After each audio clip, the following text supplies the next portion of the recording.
Breaking news BRS మాజీ మంత్రి హరీష్ రావుకు కౌంటర్ ఇచ్చారు టీపీసీసీ అధికార ప్రతినిధి గౌరీ సతీష్.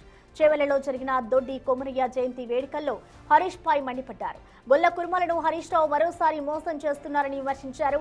గత అసెంబ్లీ ఎన్నికల్లో యాదవులకు ఒక్క ఎమ్మెల్యే టికెట్ కూడా ఇవ్వని బీఆర్ఎస్ ఇప్పుడు కపట ప్రేమ చూపుతోందని మండిపడ్డారు. 10 ఏళ్లు అధికారంలో ఉన్నప్పుడు యాదవులు గుర్తు రాలేదా అంటూ ప్రశ్నించారు. సదరు పండుగను రాష్ట్ర పండుగగా గుర్తించి సీఎం రేవంత్ రెడ్డి యాదవులకు పెద్దన్నగా నిలిచారన్నారు. హరీష్ రావు తన మోసపూరిత మాటలు కట్టిపెట్టాలని, హరీష్ మాటలు నమ్మే పరిస్థితిలో ఇప్పుడు ఎవరూ లేరన్నారు.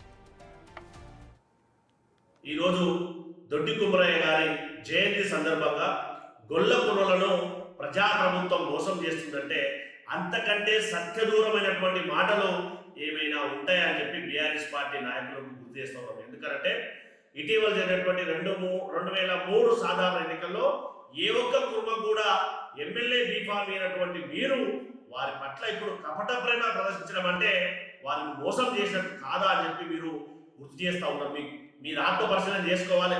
తెలంగాణ రాష్ట్ర వ్యాప్తంగా దీపావళి ఫెస్టివల్ తర్వాత యాదవ కులస్తులు అందరూ కలిసి సదర్ ఫెస్టివల్ రాష్ట్ర నలుమూలలో జరుపుకుంటూ ఉంటే కనీసం ఆ సదర్ ఫెస్టివల్ కూడా మీరు కానీ ముఖ్యమంత్రి గారు కానీ అప్పుడున్నటువంటి కేసీఆర్ గారు కానీ ఎక్కడైనా అటెండ్ అయ్యారని చెప్పి కూడా ఒక్కసారి మీరు ఆత్మపరిశీలన చేసుకోవాలని చెప్పి కూడా గుర్తు చేస్తూ ఉంటాం.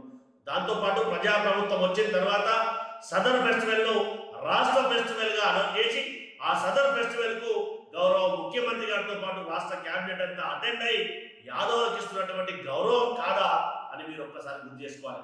ఖచ్చితంగా కాంగ్రెస్ పార్టీ సామాజిక న్యాయం వైపు, ఖచ్చితంగా గొల్ల కుర్మలకు సముచిత న్యాయం ఇచ్చే అవకాశం ఉంది. కానీ మీలాంటి రెచ్చగొట్టే మాటలు నమ్మి ఎవరు కూడా మోసపోవడానికి సిద్ధంగా లేరని చెప్పి కూడా బీఆర్ఎస్ పార్టీ నాయకులకు కాంగ్రెస్ పార్టీ పక్షాన హెచ్చరిస్తా ఉన్నాం. హరీష్ రావు గారు, మీరు అధికారంలో ఉన్నప్పుడు కనీసం వారిని కలవలేదు, కనీసం మాట్లాడలేనటువంటి విషయాన్ని కూడా మీరు ఒక్కసారి గుర్తు చేసుకోవాలి. అవన్నీ మర్చి ఇప్పుడు రెచ్చగొట్టే విధంగా మాట్లాడడం మానుకోవాలని చెప్పి కాంగ్రెస్ పార్టీ పక్షాన హెచ్చరిస్తా